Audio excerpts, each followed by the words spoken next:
Disclaimer. I know neither Hindi nor Marathi nor Kannada nor good English. These videos are made basing on the visions and internal explanations coming in from nowhere while going through these 3 charts from God Speaks for the last many years. I humbly feel that this happened due to Meher Baba's love for this ignorant man who is one among the millions who want to understand God Speaks in a natural way explained in common day-to-day language used and understood by people but not filled with jargons and mystique verbatim. This is prasad of love from beloved Meher Baba to me. I am sharing it with you all. ಅವರು ಸಹೋದರ ಬಾಲಗೋಪಾಲ ಭಾಸ್ಕರ್ ರಾಜು. ಅವರು ಕಲಾವಿದ, ಸಂಗೀತ ಸಂಯೋಜಕ, ಗೀತರಚನೆಕಾರರಾಗಿದ್ದರು.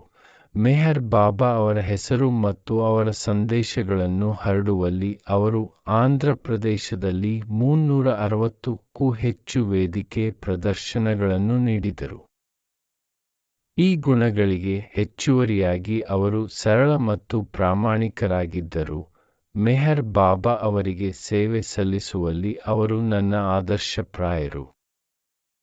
ಬಾಬಾ ಅವರನ್ನು 1955ರ ಮೆಹರ್ಬಾದ್ನಲ್ಲಿ ನಡೆದ ಸಹವಾಸಗಳಲ್ಲಿ ತಮ್ಮ ಮುಂದೆ ಅದೇ ಪ್ರದರ್ಶನ ನೀಡಲು ಕೇಳಿಕೊಂಡರು.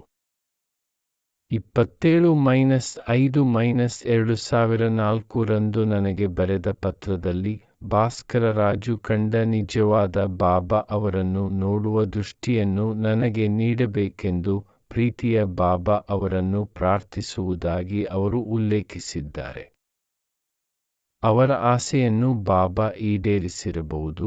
ಈ ಎಲ್ಲಾ ವರ್ಷಗಳಲ್ಲಿ ಈ ವಿಡಿಯೋಗಳನ್ನು ಮಾಡುವಾಗ ನಾನು ಇಡೀ ಸೃಷ್ಟಿಯನ್ನು ಮತ್ತು ಅದು ಮೆಹರ್ ಬಾಬಾಗೆ ಹೇಗೆ ಸಂಬಂಧಿಸಿದೆ ಎಂಬುದನ್ನು ದೃಶ್ಯೀಕರಿಸಬಲ್ಲೆ.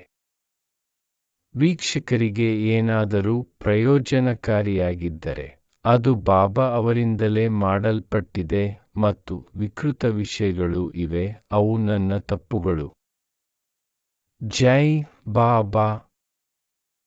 ಸಹೋದರ ಎರುಚ್ ಬಾಬಾ ಅವರ ಕೆಲಸವನ್ನು ಮಾಡಲು ಕೆಲವು ಮೂಲಭೂತ ನಿಯಮಗಳನ್ನು ಹಾಕಿದ್ದಾರೆ.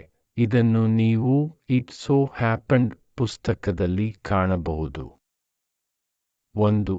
ಬಾಬಾ ಅವರ ಕೆಲಸಕ್ಕಾಗಿ ನೀವು ಯಾವ ಕೆಲಸವನ್ನು ಮಾಡಲು ಸಮರ್ಥರಾಗಿದ್ದೀರಿ ಎಂಬುದನ್ನು ನಿರ್ಧರಿಸಿ. 2. ಆ ಕೆಲಸವನ್ನು ಮಾಡುವಲ್ಲಿ ಮತ್ತು ಅದನ್ನು ನಿಮ್ಮ ಅತ್ಯಂತ ತೃಪ್ತಿಗೆ ಪೂರ್ಣಗೊಳಿಸುವಲ್ಲಿ ನಿಮ್ಮ ಗರಿಷ್ಠ ಸಾಮರ್ಥ್ಯ ಮತ್ತು ಶಕ್ತಿಯನ್ನು ಬಳಸಿ. 3. ಬಾಬಾ ನಿಮ್ಮನ್ನು ರೂಪಿಸಲು ಅನುಮತಿಸಿ ಮತ್ತು ಸ್ವೀಕರಿಸಿ. ಆ ಕೆಲಸಕ್ಕೆ ಅವರು ಬಯಸಿದಂತೆ ನಿಮ್ಮನ್ನು ಮರುರೂಪಿಸಿ. ಬಾಬಾ ಅವರ ಹಸ್ತಕ್ಷೇಪಕ್ಕೆ ಎಂದಿಗೂ ಪ್ರತಿಕ್ರಿಯಿಸಬೇಡಿ. 4. ನೀವು ಯಾರಿಂದಲೂ ಯಾವುದೇ ರೀತಿಯ ಮೆಚ್ಚುಗೆಯನ್ನು ನಿರೀಕ್ಷಿಸಿದರೆ, ಅವರ ಕೆಲಸವು ವಿಫಲವಾಗಿದೆ ಎಂದು ಭಾವಿಸಿದರೆ, ಬಾಬಾ ಅವರಿಂದ ಮೆಚ್ಚುಗೆಯನ್ನು ನಿರೀಕ್ಷಿಸಬೇಡಿ. 5. ಬಾಬಾ ಅವರ ಕೆಲಸದಲ್ಲಿ ಎಂದಿಗೂ ಬಾಹ್ಯ ಸಹಾಯವನ್ನು ನಿರೀಕ್ಷಿಸಬೇಡಿ ಮತ್ತು ಎಂದಿಗೂ ಕೇಳಬೇಡಿ, ಅದು ಕೆಲಸಕ್ಕೆ ಅಡ್ಡಿಯಾಗುತ್ತದೆ. 6. ನೀವು ನಿರಂತರವಾಗಿ ಅವರ ಕೆಲಸವನ್ನು ಮಾಡುವ ಮೂಲಕ ಆಯಾಸಗೊಂಡಿದ್ದರೆ, ಆ ಕೆಲಸವನ್ನು ಸ್ವಲ್ಪ ಸಮಯದವರೆಗೆ ಪಕ್ಕಕ್ಕೆ ಇರಿಸಿ, ಅವರ ಚಟುವಟಿಕೆಗಳ ಬಗ್ಗೆ ಯೋಚಿಸುವುದರಲ್ಲಿ ಮುಳುಗಿರಿ. ಮೆಹರ್ ಬಾಬಾಗೆ ಸಂಬಂಧಿಸಿದ ಯಾವುದೇ ಕೆಲಸವನ್ನು ಮಾಡುವಲ್ಲಿ ಸಹೋದರ ಎರುಚ್ ನನ್ನ 2ನೇ ಮಾದರಿ. ದೈವಿಕ ಯೋಜನೆಗೆ ನನ್ನ ಪೂರ್ಣ ಹೃದಯದ ನಮಸ್ಕಾರಗಳು. ಅದು ಈ ಜೀವನವನ್ನು ಅದರ ಕಾಲಮಾನದಲ್ಲಿ ನಿಗದಿಪಡಿಸಿದೆ. ನನ್ನ ನಮಸ್ಕಾರಗಳು. ಜಿದ್ದು ಕೃಷ್ಣಮೂರ್ತಿ ರಮಣ ಮಹರ್ಷಿ ರಾಮಕೃಷ್ಣ ಪರಮಹಂಸ ಕಾಂಚಿ ಪರಮಾಚಾರ್ಯ ಶ್ರೀಪಾದ ಶ್ರೀವಲ್ಲಭ. ನನ್ನ ನಮಸ್ಕಾರಗಳು. ದಿವಂಗತ ರಾಧಾಕೃಷ್ಣ ಇಂಗ್ಲಿಷ್ ಶಿಕ್ಷಕ. ದಿವಂಗತ ಎಂ.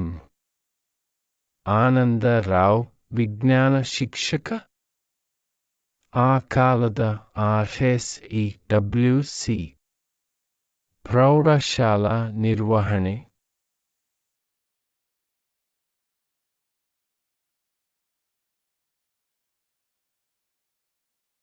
ಮೆಹರ್ ಬಾಬಾ ಅವರ ದಿ ಗಾಡ್ ಸ್ಪೀಕ್ಸ್ ಎಂಬ ಪುಸ್ತಕವು 1955ರಲ್ಲಿ ಬೆಳಕಿಗೆ ಬಂದಿತು.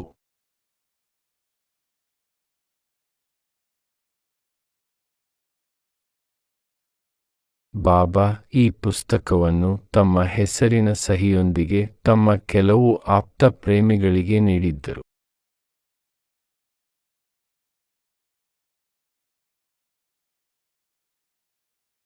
ಅವರು ತಮ್ಮ ಕೆಲವು ಪ್ರೇಮಿಗಳಿಗೆ ಈ ಪುಸ್ತಕವನ್ನು 7 ಬಾರಿ, ಕೆಲವರಿಗೆ 5 ಬಾರಿ ಮತ್ತು ಇತರರಿಗೆ ಕನಿಷ್ಠ 3 ಬಾರಿ ಓದಲು ಸಲಹೆ ನೀಡಿದರು.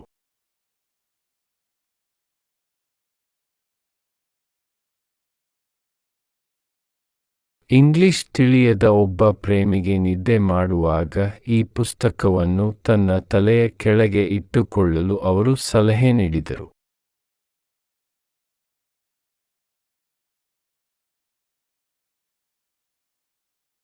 ಈ ಪುಸ್ತಕವು ಎಲ್ಲ ಧರ್ಮಗಳನ್ನು ಮೀರಿದ್ದು, ಎಲ್ಲ ನಂಬಿಕೆಗಳ ಎಲ್ಲ ಪ್ರಮುಖ ಆಳವಾದ ತತ್ವಗಳನ್ನು ಒಳಗೊಂಡಿದೆ.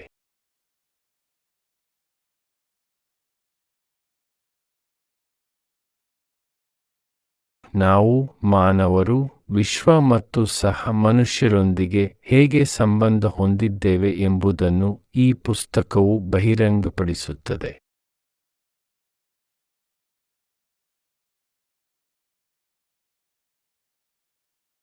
ಇಡೀ ಪ್ರಪಂಚವು ಸಂಸ್ಕಾರಗಳ ಜಾಲದಲ್ಲಿ ಸಿಲುಕಿಕೊಂಡಿದೆ. ಮೆಹರ್ ಬಾಬಾ ಹೇಳುತ್ತಾರೆ,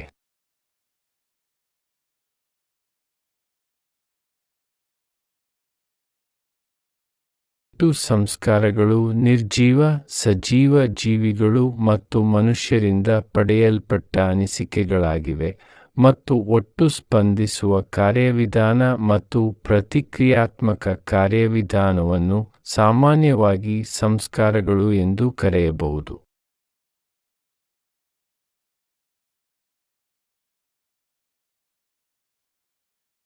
ಈ ವಿಡಿಯೋಗಳು ದೇವರು ಹೇಳುವುದರ ಮೂಲ ಪರಿಕಲ್ಪನೆಗಳ ಮೇಲೆ ಬೆಳಕು ಚೆಲ್ಲುವ ಉದ್ದೇಶವನ್ನು ಹೊಂದಿವೆ.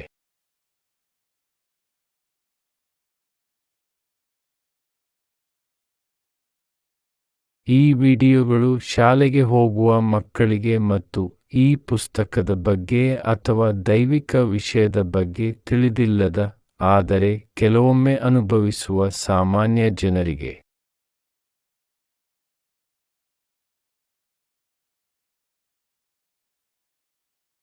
1959ರಲ್ಲಿ ಒಂದು ದಿನ ಮೆಹರ್ ಬಾಬಾ ಯೂರಿಚ್ಗೆ ಹೇಳಿದರು, 2 ರೀತಿಯ ಜ್ಞಾನಗಳಿವೆ, ಮನಸ್ಸನ್ನು ಬಳಸಿಕೊಂಡು ಬುದ್ಧಿವಂತಿಕೆಯ ಮೂಲಕ ಪಡೆದ ಜ್ಞಾನ ಮತ್ತು ಮನಸ್ಸನ್ನು ಬಳಸಿಕೊಂಡು ಅಲ್ಲ, ಗುಪ್ತ ಜ್ಞಾನ.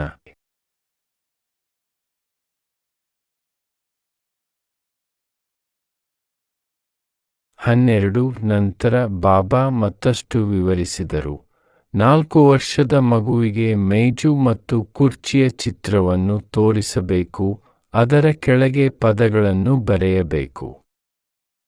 ಆಗ ಮಾತ್ರ ಮಗು ವಸ್ತುಗಳನ್ನು ಸರಿಯಾಗಿ ಹೆಸರಿಸಬಹುದು.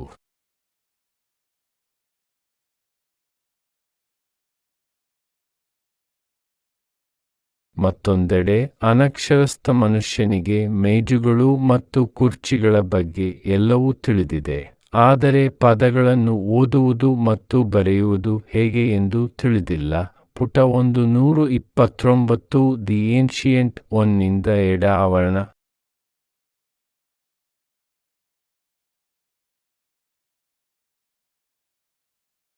ಈ ವಿಡಿಯೋಗಳು ಬುದ್ಧಿವಂತ ಮತ್ತು ಸೂಕ್ಷ್ಮ ವಯಸ್ಕರಿಗೆ ಮತ್ತು ಸತ್ಯದ ಬಗ್ಗೆ ತಿಳಿದುಕೊಳ್ಳಲು ಬಯಸುವ ಯುವಕರಿಗೆ ನೆನಪಿಸಲು ಉದ್ದೇಶಿಸಲಾಗಿದೆ.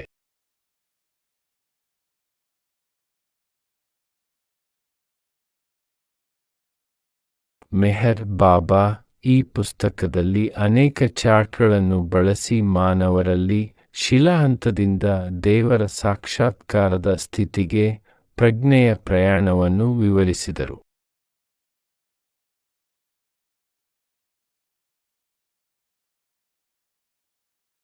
ಈ ಚಾರ್ಟ್ 8 ಅದರ ಚಿತ್ರಾತ್ಮಕ ವಿವರಣೆಯಾಗಿದೆ.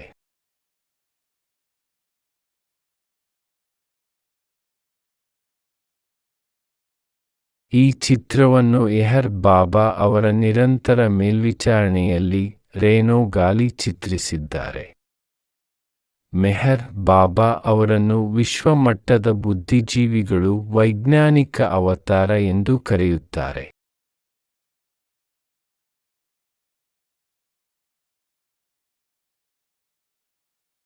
ದೇವರು ಮಾತನಾಡುತ್ತಾನೆ ಎಂಬುದರ ಕುರಿತು ನಾವು ಭಾಷಣಕಾರರು ಎಂದು ಕರೆಯಲ್ಪಡುವವರಾಗಿದ್ದರೆ, ವಿಜ್ಞಾನ ಮತ್ತು ಮುಂದುವರಿದ ಆವಿಷ್ಕಾರಗಳು ಮತ್ತು ಆವಿಷ್ಕಾರಗಳನ್ನು ಉಲ್ಲೇಖಿಸದಿದ್ದರೆ, ಮತ್ತು ದೇವರು ಮಾತನಾಡುತ್ತಾನೆ ಎಂಬುದನ್ನು ನಮ್ಮ ಹಳೆಯ ಸ್ಫಟಿಕೀಕೃತ ಅಭಿಪ್ರಾಯಗಳೊಂದಿಗೆ ವಿವರಿಸಲು ಪ್ರಯತ್ನಿಸಿದರೆ, ನಾವು ನಮ್ಮ ಪ್ರೀತಿಯ ಮೆಹರ್ ಬಾಬ್ ಮತ್ತು ಅವರ ಬೋಧನೆಗಳಿಗೆ ಅನ್ಯಾಯ ಮಾಡುತ್ತಿಲ್ಲ.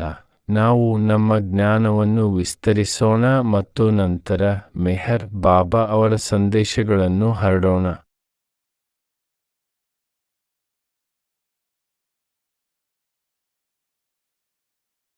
ಅವತಾರ್ ಮೆಹರ್ ಬಾಬಾ ಕಿ ಜೈ.